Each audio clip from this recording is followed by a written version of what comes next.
Олон улсын гэрээний тухай хуулийн 8 дугаар зүйлийн 8-1-ийн 3 зааснаар заавал сойрхон батлах олон улсын гэрээ юм а. За Монгол улсын иргэдийн нийгмийн хамгааллын асуудлыг бол олон улсын түвшинд хүргэх ийм зорилттой. Цаг тухай бүрдээ арвижуулсан, хүү тооцсон, нэмэгдүүлсэн тэр мөнгөн дүнг авах боломж нь одоо бүрдэж байна. Манай улсад хоёр улсын ийм кейс байгаа. Нэг нь болохоор Казахстан, нөгөөх нь болохоор Монгол иргэд олоороо аж төрж амьдарч байгаа бүгд найрамдах Солонгос улс буюу Өмнөд Солонгос улс байгаа. Цаашдаа Монгол хүн ажиллаж байгаа бүх улсуудад энэ хэлцээрээ хийцэн зөв үү?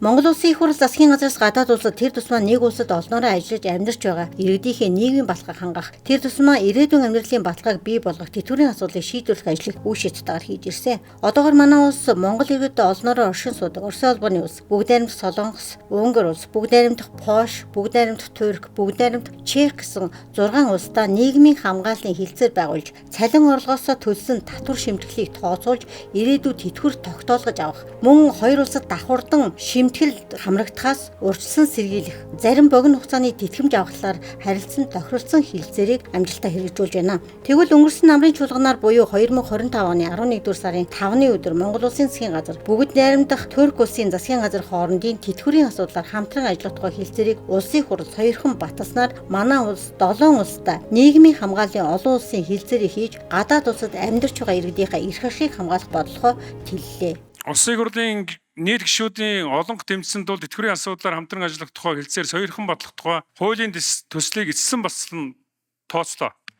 2018 оноос хойш яригдсан уг асуудлыг эцэслэж хууль эрх зүйн орчныг бүрдүүлснээр манай улсаас бүгд найрамдах Казахстан улсад амьдарч байгаа 8,000 иргэний ирээдүйн тэтгэвэр баталгаатай болж байна гэсэн үг юм. Албаныхны өгч байгаа мэдээлэлээр 2023 оны байдлаар Казахстан улсад Монгол улсын 8,036 иргэн оршин сууж байгаагаас 3,115 иргэн албан ёсоор ажил хөдөлмөр эрхэлж байгаа бол Монгол улсад бүгд найрамдах Казахстан улсын 564 иргэн оршин сууж байгаа юм байна. Тэтгэврийн асуудлаар хамтран ажиллах хилцээрийг улсын хурл сойрхон баталснаар хоёр улсын иргэд Монгол болон Казахстанд ажилласан, шимтгэл төлсөн хугацаагаа нэгтгэн өндөр насны тэтгэвэр тогтоолгох. Монгол улсын иргэд Казахстанаас хуримтлалын тэтгэврийг тогтоолгон авах боломж нь ийхүү бүрдэж байгаа юм.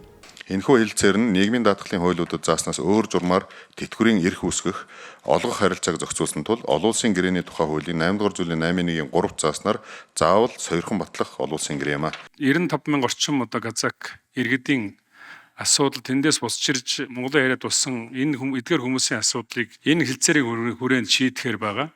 Яг Монгол улсад Казахстан улсаас хөдөлмөр эрхэлж байгаа хүн бол маш цөөхөн.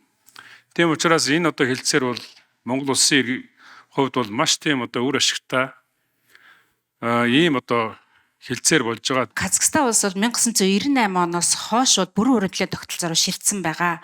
Тэгэхээр 98 оноос өмнө Казахстан улсад Монгол улсад ажиллаж исэн давхардаагүй хугацаануудаа нэгтгэж жагаад аль өөрөө оршин сууж байгаа орондоо тэтгэврээ тогтоолох ийм нөхцөлийг тусгасан байгаа. За хоёр дахь асуудал нь болохоор 1998 оноос хойш Казахстан улсын бүрэн хуримтлалын тогтолцоонд шимтгэл төлсөн хүн бол Казахстан улсын тэтгэврийн сангаас тэтгэвэр авдаг болно гэсэн үг. Өөрөөр хэлбэл Монгол улсын иргэн 98 оноос хойш Казахстан улсад шимтгэл төлсөн байх хүн бол Казахстан улсдаа тэтгэврээ тогтоолгоод Монгол улсдаа шилжүүлэн өөрийнхөө дансанд авах ийм зохицуултыг бол тусгасан байгаа. За Монгол улсад бүр мөсөн шилжиж ирсэн тохиолдолд тэр хуримтлагдсан мөнгийг нь Казахстаны тал нэг удаа тооцож өгөх ийм бас давуу талууд хэлцээрт тусгасан байгаа. За манай улсын хувьд тэтгэврийн хуулиар ямар харилцаа зохицуулж байна? Насны хувьд шимтгэл төлсөн байх хугацааны хувьд тийм ээ. Энэ нөхцөлийг хангасан тохиолдолд иргэд маань тэтгэврээ тогтоолгоод авах нь нээлттэй боломжтой байгаа.